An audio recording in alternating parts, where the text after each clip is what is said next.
na magpapaasenso sa akin. Kaya nga ako po nandun at lagi ko sinasabing, ako tumatakbo para tulungan kayong tulungan ang mga sarili ninyo. Nakita nila yung istorya ko Anak ng Maynila, batang Sampaloc. Kapareho rin nila, galing sa wala. Nagsumikap, nag-aral, umasenso, ngayon nakakatulong na. Ngayon nandito na ako. Isa ako sa kanila. Marami na akong natulungan, marami na akong napaasenso. Ngayon, yun po ang gagawin ko sa mga kababayan ko sa Maynila na nangangailangan. Ngayon, nabigyan ako sila ng pag-asa. Kung kaya kong mapaasenso ang sarili ko at ibang tao, kaya ko rin yung gawin sa kanila, sa Maynila. Very eloquent. Maganda yung kwento ninyo. Tatlong lumalaban na very exciting, nakakagulat. Kayong dalawang challenger ang mataas sa survey. Yun incumbent, Kulelat pala, based sa survey. Anong nangyayari sa Manila ngayon na nakikita yung mga sa tingin ko po hindi nabigyan nga, hindi natutukan yung mga kababayan natin.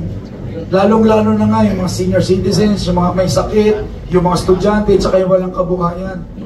Sabi ko nga napakadaming problema ng Maynila. Ilan lahat ang botante at saka populasyon ng Maynila? Ang botante po ng Maynila is around 1.1 million. Ang population nasa 2 milyon. Napakadaming problema ng Maynila. Kaya pala sikat kayo. Hindi nasolve ang mga problema. Siguro dahil nakikita nila na marami tayong tinutulungan sa television, sa social media. Hindi lang naman ako sa Maynila tumutulong. Wala ho akong pinipiling tulungan. Ang tinutulungan ko po ay Luzon, Visayas, Mindanao.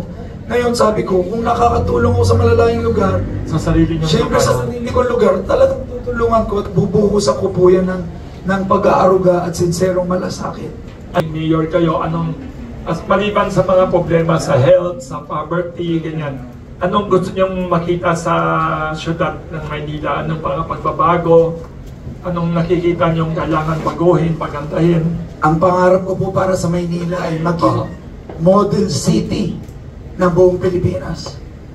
Manila is the capital of the Philippines. Pinakasikat na city ng Pilipinas. Pinakasikat. Kahit sa ibang bansa, pag sinabi mo taga Pilipinas ka, Manila. sasabihin nila, where? In Manila? So kailangan maging model city siya. Ang nangyayari kasi ngayon, baligtad. Manila ang capital, pero Manila po ang isa sa pinakamahirap. Pinag-iwanan na tayo ng Makati, ng Taguig, even Pasig, pati nga dito sa Quezon City. Pinag-iwanan na ho ang Maynila. Nandyan na ho yung mga pinakamahihirap. Nandyan na ho yung tinatawag na slums. Alam niyo ho, pag tinatawag na slums, talagang kalunos-lunos yung kalagayan. Kaya masabi ko, kailangan mabago yung notion na yan. Makikita tayo, malinis natin ang syudad ng Maynila. Hindi lang ho sa labas, hindi lang sa mga kalye, pero pati ho sa loob ng City Hall. Sobrang talamak ng korupsyon, sobrang talamak ng pagbebenta ng ari-arian, pangungutang ng bilyon-bilyon, walang transparency, walang accountability, until na wala pang explanation to sa mga binibenta. Gagamitin lang sa drama, gagamitin yung pandemya bilang rason kung bakit nangutang, ba't nagbenta. Pero kung iisipin mo, tanging Maynila lang ho ang nagbenta. Tanging Maynila lang nangutang ng bilyon-bilyon nung pandemya. Yung Quezon City, Makati, Taguig, kung ano-ano pang syudad, Quezon City, nagbigay rin naman ng ayuda. Malamang kahit tayong lahat nagbigay ng ayuda, pero wala namang nangutang sa ibang syudad, tanging Maynila lang. Yun ang pinagtataka ko. Bakit nyo ginamit ang pandemya para gawin lahat ito na pwedeng pagkaroon ng issue ng korupsyon? Ang gusto kong legasiya para sa Maynila, magkaroon ho ng accountability at transparency. Malaman saan talaga napupunta yung budget, saan napupunta yung bilyong-bilyong inutang, o kung may bininta man, sinong nakabili, magkano nabenta, at magkano yung napunta sa mga tao para well accounted, na kahit sino pwedeng malaman yan. Ang tawag dyan parang local freedom of information. na kahit sinong mamamayan sa Maynila, kung gusto kong malaman, magkano ba nilagay sa edukasyon? Magkano bang nilagay sa mga hospital? Magkano bang natanggap na sweldo ng mga nanunungkulan? Magkano ba natanggap ng barangay namin? Malaman ang lahat. Ito lang naman po yung gusto kong malaman eh. At magawa sa Maynila.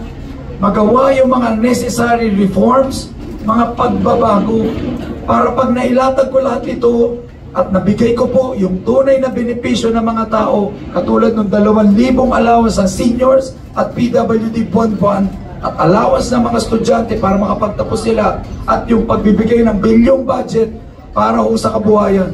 Pag yan nalagay ko na po,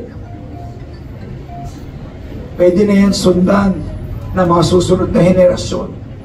Hindi na yan pwedeng maibago. Kumbaga, mailatag ko lahat ng reforma, mailatag ko lahat ng mga bagong patakaran sa City Hall at sa pamamalakad.